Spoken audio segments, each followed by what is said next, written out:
started the offseason PT right when the season ended, so I didn't want to miss any extra time. Now we can move on.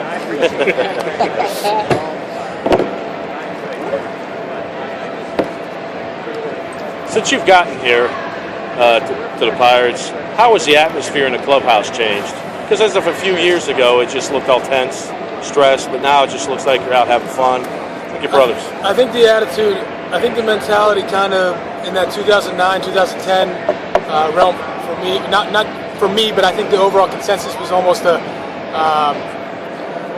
sink or swim type of mentality. It was kind of like swimming upstream. It seemed, number one, it seemed like everything we did, nothing worked. From a pitching standpoint, fielding standpoint, hitting standpoint, it seemed like anything that we tried, any type of mixture we tried to do just didn't quite work. And here we are 2 years later, and our off-season acquisitions are a catcher and a couple pitchers. And I think that's a testament to the core that we have now and that we've built. Because 2 years ago it was like 65% turnover from the end of the season roster to spring training roster. Now we'll probably maybe have 4 or 5 guys, possibly on the 25-man roster. So that's impressive, and we feel that in the clubhouse too. The confidence, not only from winning, in late July, early August, we were 16 games over 500 this year. Even though the season ended the way it ended, we know that feeling of wondering if we could compete in the National League Central is no longer there, and it was there for a few years. That 09, 2010, it's no longer there. We can just find a way to beat Milwaukee on a regular basis. We'd be in real good shape. What's the last time the Pirates were We talked a bit last spring training. We didn't go into too much detail, and it didn't go real far. And before that, it was spring training before, so it hasn't gone too far, and we don't expect to have anything happen come this spring training. And something that's important for me is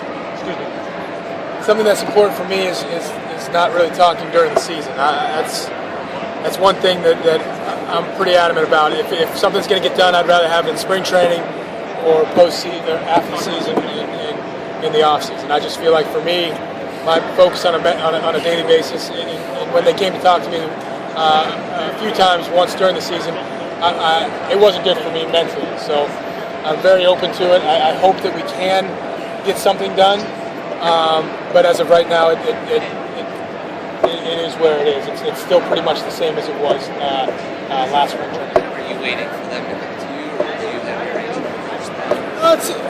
It's a little bit of both.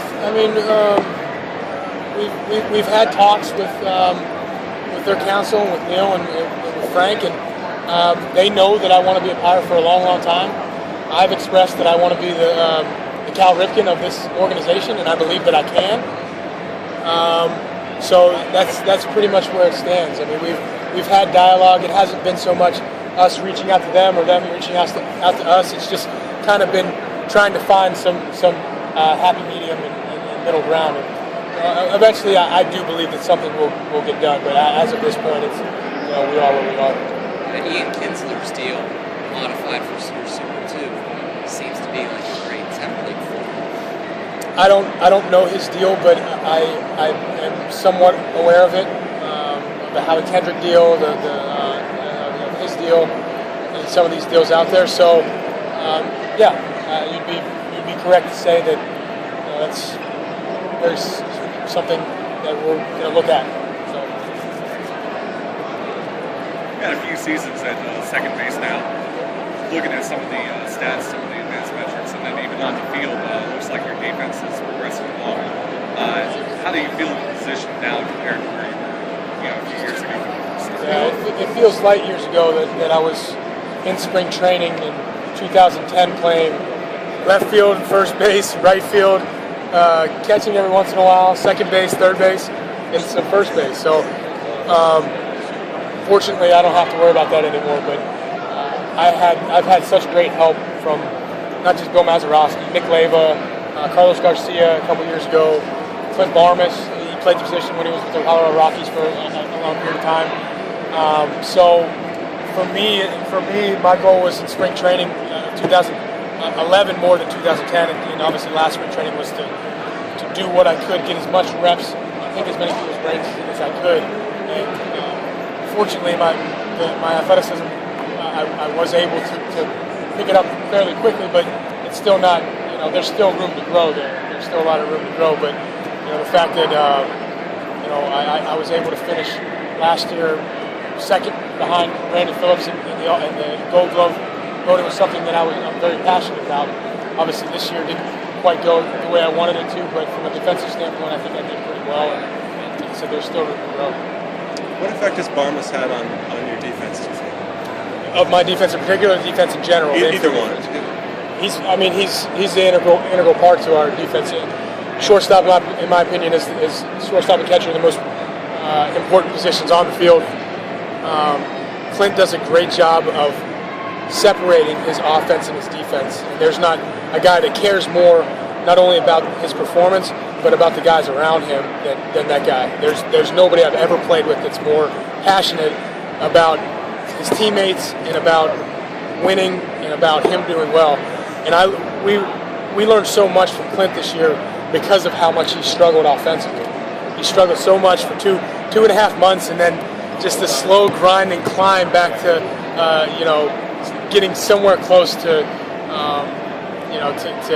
to having a good year, at least from a number standpoint. But I think he's gonna continue to help us not only defensively, but I think he's gonna be a big part of our offense this year too.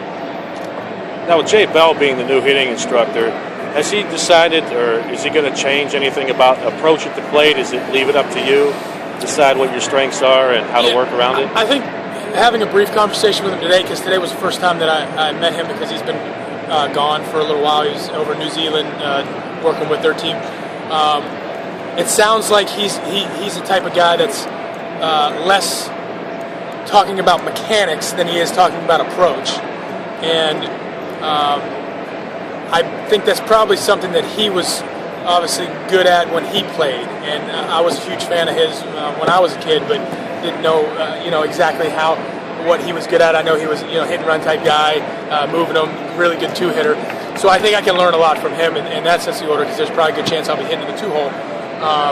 But I don't know if he's going to try to change a full philosophy on our hitting approach, but there are areas that we're going to improve upon, but I think that's more along the lines of growing as a team and getting experience. I mean, obviously, when you look at us as an offense and as many home runs as we hit, but also as many strikeouts that we have, and our on-base percentage team, it certainly wasn't very good.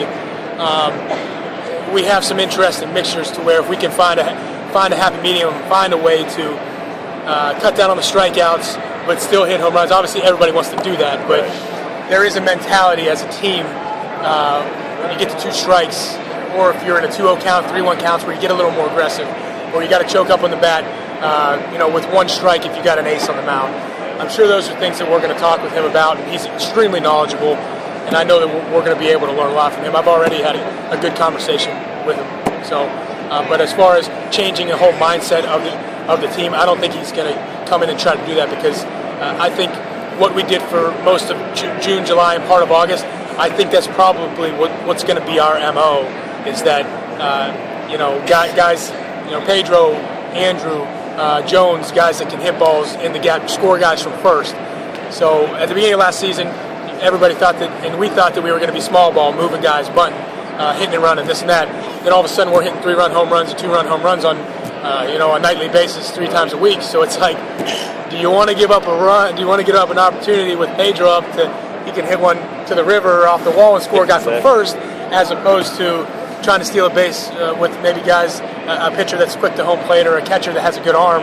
So I know people like to harp on the stealing bases and having guys in runners in scoring position, but the fact of the matter is we got a club that can hit a lot of home runs. Right. So, yeah. You spent a couple of years, you spent a fair amount of time in Indianapolis, and that must have been kind of a frustrating time for you. What were the most important things you learned there that helped you become the player you are now? I learned so many valuable things playing in Indianapolis, and as frappy and frustrating as it is to be in Indianapolis, because I got there when I was 21, and I didn't get out of there until I was 25. So I'm glad it was a nice city. I'm glad I wasn't stuck in Scranton or Buffalo or one of these places that's kind of a tough place to play. But I was able, what guys sometimes don't understand, especially guys that get to the big leagues quickly and have to go through those adjustments, I was able to work through a lot of things, not only mechanically but mentally in AAA, that was integral to my more offensive game than anything else. I found myself at AAA because it was sink or swim. Guys knew how to pitch down there. First 2 years, it was just miserable. I was up there, I didn't know what I was doing. And then all of a sudden, something clicks a little bit, and you start to give into an approach. You start to realize that you're in AAA for a reason, and that's to work on your approach. So you're able to kind of separate the fact that you're not really there to win, but you're there to figure out a way to make yourself the best player. And that's where I figured out, what works best for me as a hitter, left-handed, right-handed, and how I can, as bad as it sounds, sometimes in AAA you can give away at bats to try to make yourself better. You can get to 2 strikes or later in the count, take some pitches to work on your 2-strike approach, and nobody's going to say anything. What does it matter if you're losing to AAA? But like I said, I was able to do things, and I was very, very frustrated. But when I got out of there, there was nothing that was better for my career than actually spending that amount of time in AAA. But nobody wants to be there. It sucks, but you have to find a way to separate a lot of these different things, because it's way easier to give up that 4th and 5th at bat in AAA than it is in the big leagues, because that focus is just so much more incredibly needed here at the major league level than it is in AAA. So that's why numbers don't tell the whole story a lot of times. Now, what's the mindset? All right, you come out of a slump, you start tearing the cover off the ball, and then you get injured. How do you deal with that mindset as far as coming back to rediscover what got you out of the slump? It seems like it would have to be hard. It is. It's difficult. Baseball is such a funny game in that when things are going bad, especially offensively, your mind tends to turn to a bad place. Yeah. You're thinking, I gotta hit this first pitch. If you've been striking out a lot lately, you're thinking like, I gotta swing this first pitch. I don't want to get deep in the count. Or on the other end of that, when things are going well, it's like, whatever, throw what you want. Roy Halladay, Kershaw, throw what you want. I'm gonna smash it. But you have to find a way mentally to keep yourself in a good place, and that kind of goes hand in hand with dealing with baseball on a daily basis. You don't want to get too high. You don't want to get too low. You want to find a happy medium. You want to stay somewhere in between, and it's very difficult to do, especially as a young player, because a lot of young guys hinder their success off of hits, off of RBIs, off of home runs, and that's very natural. But when you can get yourself to a place where whether you do well 1 month and then the next month you do bad, or you're doing well and then you get hurt and you're out for 3 weeks and you try to come back, you have to believe in this process of your approach and what you're trying to do, because it is easy to get out of that and do what I like to call chase hits. When you get up there and you start chasing hits as opposed to sticking to your approach, you're in trouble. Because if you're going up there thinking, I'm going to get a hit this at bat, as opposed to I need to have a good at bat and a good plan, a good approach against this certain pitcher, your mind's not where it needs to be. Like I said, it's hard to get to that place. It takes a while. Now, when you're facing a Halladay, when you go up to the plate, sometimes it looks like different hitters are saying, all right, I'm going to look for a pitch, right here. Yeah. Or I'm going to look for a pitch low and away. Yeah. Is that the best way to approach a hitter like that? I think through scouting reports and through watching film, you have a very good idea, especially late in the count, with guys, what they're going to try to do to you, how they're going to try to get you out. So there's certain guys, sinker ballers for me. Sinker ballers, I never have to see sinkers coming into me. So there's a lot of times where if I know a sinker baller's out of the mound, a Jake Westbrook, Loge, a lot of guys in the Cardinals, I won't try to pull the ball at all. My focus is middle of the field to left field. So I'll give up a little bit of the plate. And because in all actuality, it's extremely hard to cover the entire plate. But to be successful at the major league level, you have to continually change that.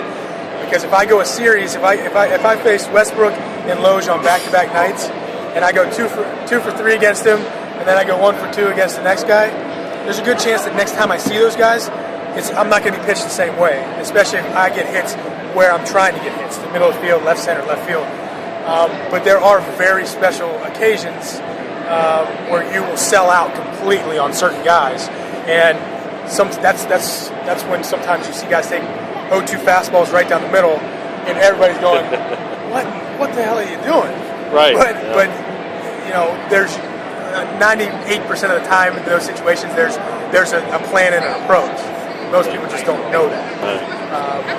But it certainly ends up becoming a cat and mouse game, and there's certain guys, certain number ones that you have to do that against, because you get to 2 strikes against Roy Halladay, your chances of getting a hit are extremely slim. Your chances of putting the ball in play are pretty slim, but your chances of you foul that middle away fastball 1-1 against Roy Halladay, you foul it off and don't put it in play or hit it on the barrel, he's not going to throw you that same pitch. You're getting his nastiest stuff, and it's probably going to be somewhere on the black. So your approach changes, especially as it goes number 1, 2 guys, your 3, 4 guys. You can have more of a general approach, but you're right, it does change from pitcher to pitcher. Do you think the time you spent as a catcher affects your approach at the plate in the way you think about pitch sequences and things like that? It definitely helps. Yeah, I think that's probably the biggest thing that I missed from catching. Number 1 was seeing so many pitches, seeing so many arm angles. That helps you when you're hitting, because when you get 4 bats a night and you're playing outfield or something, you're playing second base or third base, you're not seeing this constant motion. When you're catching, you're seeing this. When you get in the box, sometimes it feels just like you're catching. So, but from a cat and mouse game type standpoint, pitch selection, pitch recognition, knowing what a pitcher's trying to do to you, it helps out a lot, because a lot of people don't know the game from that side. And a lot of guys don't realize that, guy gets you 0-2, he's basically got 2 free pitches to try to get you out.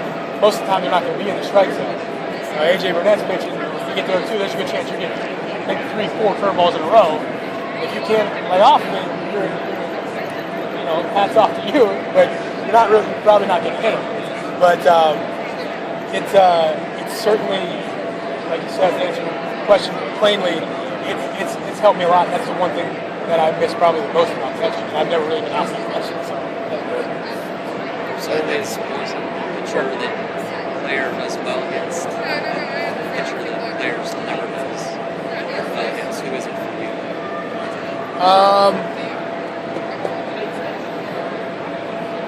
Starters. Yeah. I think Johnny Cueto is probably a guy, just because we see him so much, but he gives me nightmares.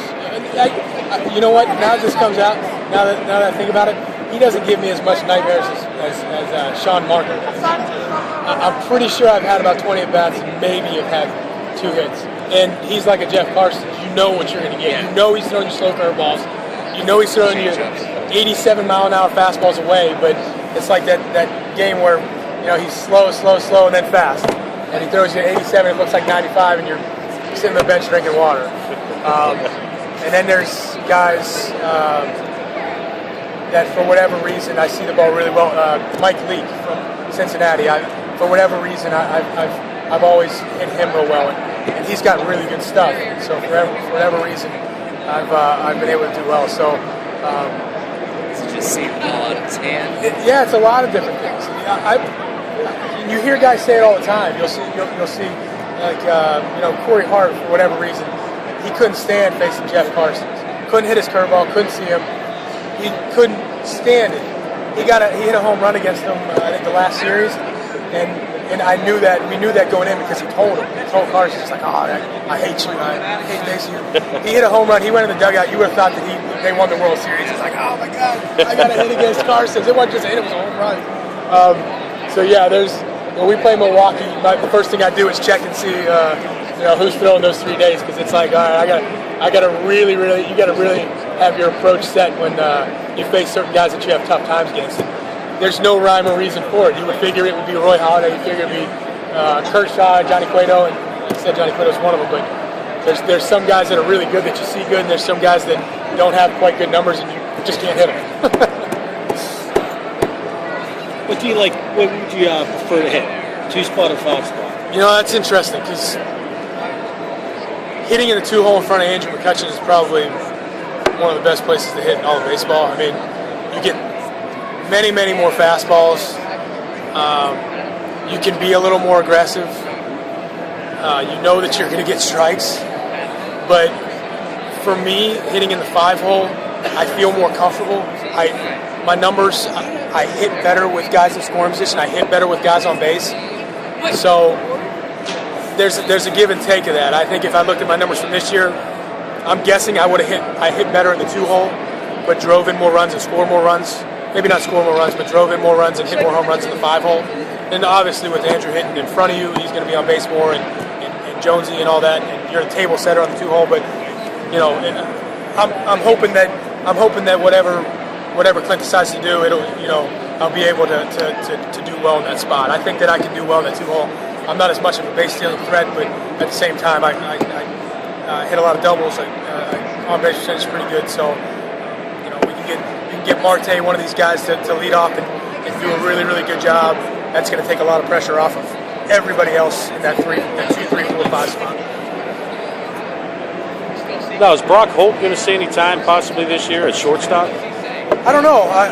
Brock is a very, very good athlete. He got a great opportunity in September to prove that he belonged, and he does.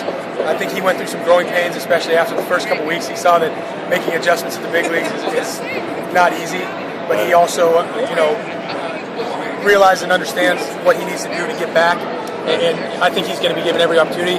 But at the same time, I'm guessing, and I don't know this, I'm guessing that they're going to want him to be an everyday player. Right.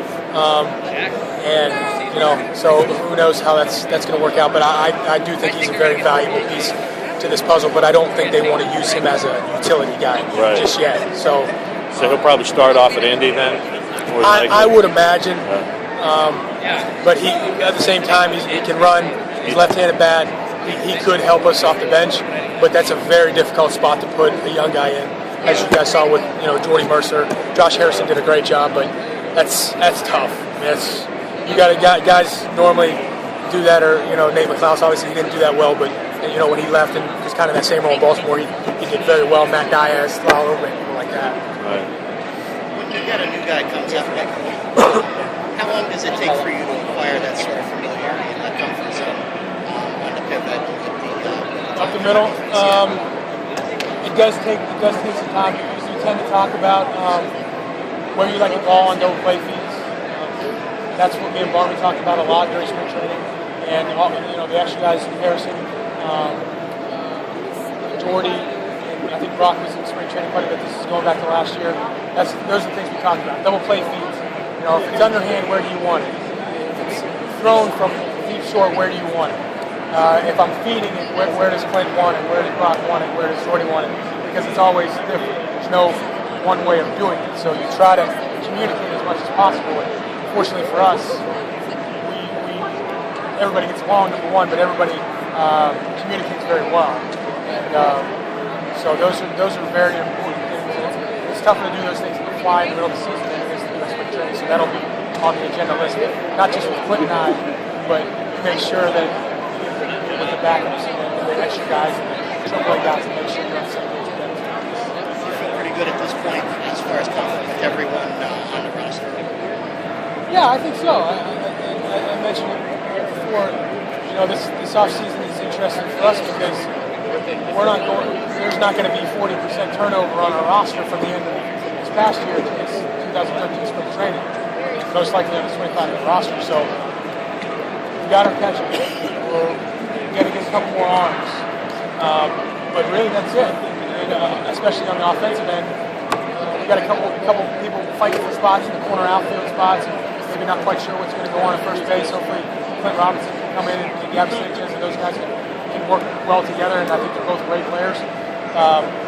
But we have for the first time in a long time, I think we have a very, very good idea of what the 25-man roster is going to look like going into the season. And that's something that we haven't had for a while. Like I said, obviously we're going to add a couple pieces with the bench and all that. But as far as the core goes, as far as the lineup goes, you can pretty much make the lineup and be very happy with what we have sitting here today right now. But you're saying that gives you confidence, but we hear a lot of sort of speculation that when the Pirates don't add a bunch of players at the trading deadline or in the offseason, that saps your confidence. Well, yeah, and I'll be the first one to tell you that I was quoted by saying that. Yeah. I think especially this All-Star break, a lot of guys thought, especially looking back at last year when we added Derek Lee and we added Ryan Ludwig, we felt like that was going to happen again. And we got Wandy, and we were extremely happy with him. We got Chad Walls, and he did a good job for us. We got Takahashi, who didn't throw as much as we'd like. We got some guys that really helped. But it also hurts when you lose guys like Casey McGee, because he was such a good guy in the clubhouse, and he did a great job. Anything we asked him to do, he was doing. So there is a fine line, and sometimes it comes off as being frustrating. But at the same time, I believe that almost every team kind of looks, especially at the All-Star break, and you start to hear things, and you start to wonder, and you start to think, you hear Chase Headley's going to go. You're thinking, wow, Chase Headley, what's going to happen? Number one, but at the same time, that would be great. And then you don't get them, and sometimes you feel frustrated or you're not real happy, and sometimes you bite your tongue after you say things. But I think that the acquisitions we made were good, but I think everybody, not just our organization, I think every team thinks that unless they're 30 games over 500, I think everybody thinks that we should do something here, we should do something there. So yeah, it's nobody's ever satisfied, But at the same time, sometimes you say you're satisfied, and it comes off as not being satisfied. So I think next time I'm asked that question, I'll probably be a little more careful. All right, guys. That's it. Neil has to get going to his next little event. So, all right, thank you. All right, thank you. all right. Oh yeah. See you quite a bit. Yeah. Okay. Oh, good.